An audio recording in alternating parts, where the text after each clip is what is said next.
Welcome friends, doctor Mumtaz educational plex में फिर से आप सभी का स्वागत है। आज की वीडियो में हम लोग बात करेंगे हमारी सेंसेक्स और निफ्टी के बारे में।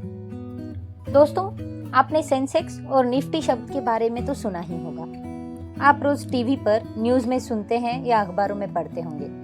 निफ्टी और सेंसेक्स आज इतने अंक ऊपर गया या इतने अंक नीचे आ गया, ये पढ़कर आप भी सोचते होंगे कि आखिर ये सेंसेक्स है क्या और इसके ऊपर नीचे जाने से क्या फर्क पड़ता है। शेयर बाजार में निवेश करने वालों की नजर हमेशा निफ्टी और सेंसेक्स पर ही क्यों होती है? तो इन्हीं सब सवालों के जवाब के लिए आज के इस वीडियो में हम जानेंगे कि निफ्टी और सेंसेक्स क्या है और कैसे काम करता है। अगर आप शेयर मार्केट में इन्वेस्टमेंट करना चाहते हैं तो आपके मन में भी ये सवाल जरूर आता होगा कि निफ्टी और सेंसेक्स कैसे काम करता है। आपके इस सवाल का जवाब आपको इस वीडियो में मिल जाएंगे। आइए दोस्तों, अब हम जानते हैं निफ्टी और सेंसेक्स के बारे में। अगर आप इसकी पूरी जानकारी प्राप्त करना चाहते हैं तो वीडियो को शुरू से अंत तक जरूर देखें। मुझे उम्मीद है आपको सेंसेक्स और निफ्टी की पूरी जानकारी इस वीडियो में मिल जाएगी। दोस्तों, अब जैसे कि मैंने पहले वीडियो में मेरे बताया था, जिसमें मैंने शेयर मार्केट की जानकारी आपको दी थी, उसमें मैंने आपको बताया था कि इंडिया में दो मेन स्टॉक एक्सचेंजेस है, एक है बीएसई और दूसरा है एनएससी। अब इन दो स्टॉक एक्सचेंजेस के जो इंडेक्स होते हैं उन्हें ही कहा जाता है सेंसेक्स और निफ्टी। अब सेंसेक्स जो है वो है बीएसई स्टॉक एक्सचेंज का इंडेक्स और निफ्टी जो है वो है एनएससी स्टॉक एक्सचेंज का एक्सचेंज। तो सबसे पहले हम लोग जानेंगे कि ये सेंसेक्स क्या होता है। अब सेंसेक्स का फुल फॉर्म जो है वो होता है stock exchange sensitive index. Sensex एक प्रकार का सूचकांक यानी कि इंडेक्स होता है। सेंसेक्स को स्टॉक एक्सचेंज सेंसिटिव इंडेक्स के नाम से भी जाना जाता है। ये इंडिया का सबसे पुराना स्टॉक मार्केट इंडेक्स है। जैसे कि आप यहाँ देख सकते हैं, सेंसिटिव इंडेक्स इन दो शब्दों से मिलाकर सेंसेक्स ये शब्द बना है। सेंस और ईएक्स ये दो शब्द अगर मिला ले तो ये बन जाता है Sensex. Sensex Bombay stock exchange के शेयर्स के भाव में होने वाली तेजी और मंदी को बताता है। इसके अंदर 30 कंपनीज आती है। सेंसेक्स इसके अंदर आने वाली कंपनीज के शेयर में आए उतार और चढ़ाव पर नजर रखता है। ये आज के समय में भारतीय जीडीपी के यानी कि ग्रॉस डोमेस्टिक प्रोडक्ट के कुल 37% है। तो दोस्तों, है ना बिल्कुल आसान। चलिए ऐसे ही हम जानते हैं कि निफ्टी क्या है। तो दोस्तों, निफ्टी भी दो शब्द से मिलकर बना है, जैसे कि नेशनल प्लस 50, तो इसका अर्थ होता है निफ्टी। इसका पूरा नाम है नेशनल स्टॉक एक्सचेंज 50। अब जैसे कि आप देख सकते हैं, नेशनल स्टॉक एक्सचेंज 50 का शॉर्ट फॉर्म ही निफ्टी है। जैसे कि नेशनल का एन और 50 में से बाकी, तो अब हमारा वर्ड बन गया निफ्टी। अब निफ्टी को ही निफ्टी 50 भी कहा जाता है। निफ्टी देश की 50 टॉप कंपनियों के शेयर्स को देखता है, इसीलिए उसको निफ्टी 50 कहते हैं। ये केवल लिस्टेड 50 कंपनियों के शेयर्स के उतार और चढ़ाव को ही देखता है और उन्हीं की सूचना देता है। इसमें 50 से ज्यादा कंपनियों को लिस्ट नहीं किया जा सकता। तो दोस्तों, है ना आसान सेंसेक्स और निफ्टी जानना। तो आज चलिए अब हम बात करते हैं कि ये सेंसेक्स और निफ्टी कैसे बनता है। सेंसेक्स और निफ्टी को स्टॉक एक्सचेंज की कमेटी बनाती है, जिसमें बीएसई के 13 अलग अलग सेक्टर से टॉप 30 कंपनीज को चुना जाता है।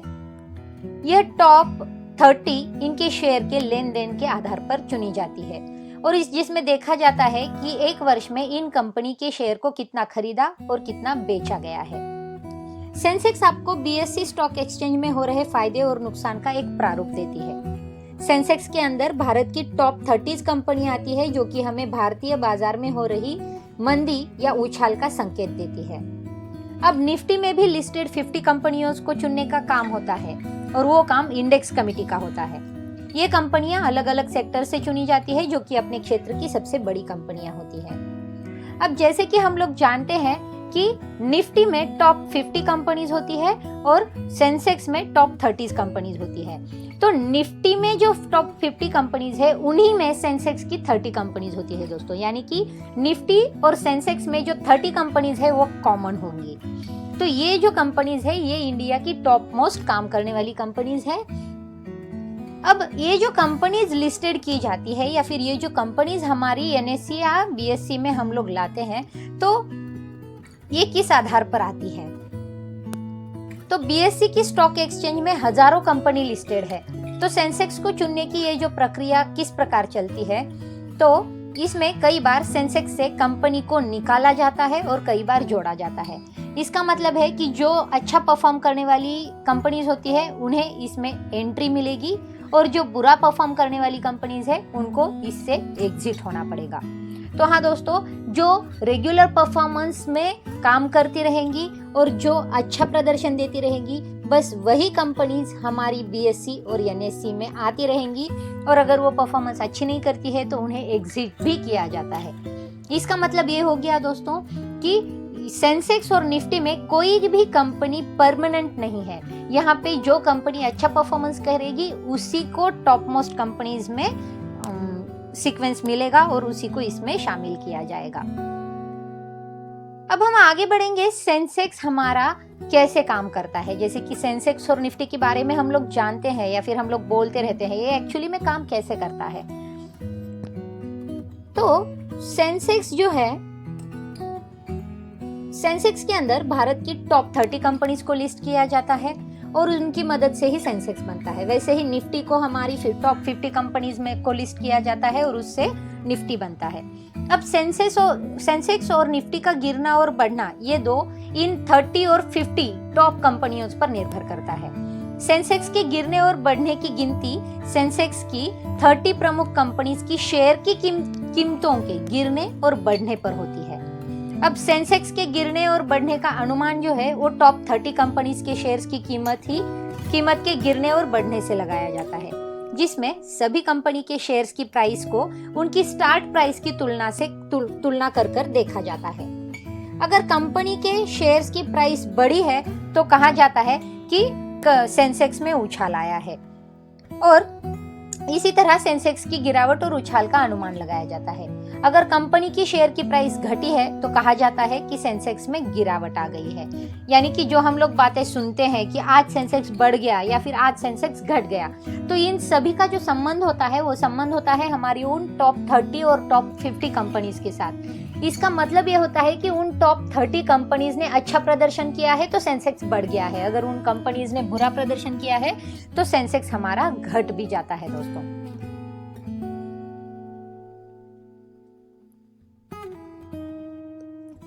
अब सेंसेक्स का काम होता है कि बीएसई यानी बॉम्बे स्टॉक एक्सचेंज के अंदर 13 अलग अलग सेक्टर की प्रमुख 30 कंपनियों की लिस्ट बनाना। इस लिस्ट में टॉप 30 कंपनीज के शेयर्स की प्राइस का एनालिसिस किया जाता है कि किसकी प्राइस घटी और किसकी प्राइस बढ़ी। सेंसेक्स की इस 30 प्रमुख कंपनी की लिस्ट में कंपनी जोड़ी और अलग की जाती रहती है, क्योंकि इस लिस्ट में सिर्फ टॉप 30 कंपनीज को ही शामिल किया जाता है। अब जिसमें देखा जाता है कि एक वर्ष में किसी कंपनी के शेयर को कितना बेचा और कितना खरीदा गया है। इसी आधार पर टॉप 30 कंपनीज जो कंपनी में शामिल किया जाता है और फिर उनके शेयर की प्राइस की गिनती को यह तय किया जाता है कि सेंसेक्स बढ़ा है या घटा है। अब जैसा कि हमने देखा, निफ्टी में केवल 50 कंपनियां ही लिस्टेड होती है और निफ्टी केवल इन्हीं कंपनियों की जानकारी देता है। अब निफ्टी इंडेक्स से यह पता लगाया जाता है कि कंपनियां किस तरह से काम कर रही है। अगर कंपनी को फायदा होता है तो कंपनी के शेयर्स बढ़ जाते हैं और इसके कारण निफ्टी शेयर के भाव में भी तेजी आ जाती है। लेकिन जब कंपनी को घाटा होता है तो कंपनी के शेयर्स भी नीचे गिर जाते हैं, जिसके कारण निफ्टी शेयर के भाव में भी गिरावट आती है। निफ्टी के शेयर अंकों की बढ़त और गिरावट जानने के लिए हम लोग निफ्टी चार्ट भी देख सकते हैं। तो दोस्तों, ये रहा हमारा शेयर्स और निफ्टी का जो हर रोज का रेशो है, जो बढ़ना और घटना जिसको हम कहते हैं, तो वो कैसे काम करता है। अब हम लोग जानेंगे कि सेंसेक्स और निफ्टी कैसे कैलकुलेट करते हैं। अब कैलकुलेशन के लिए एक बेस ईयर यानी कि एक आधार वर्ष चुना गया है।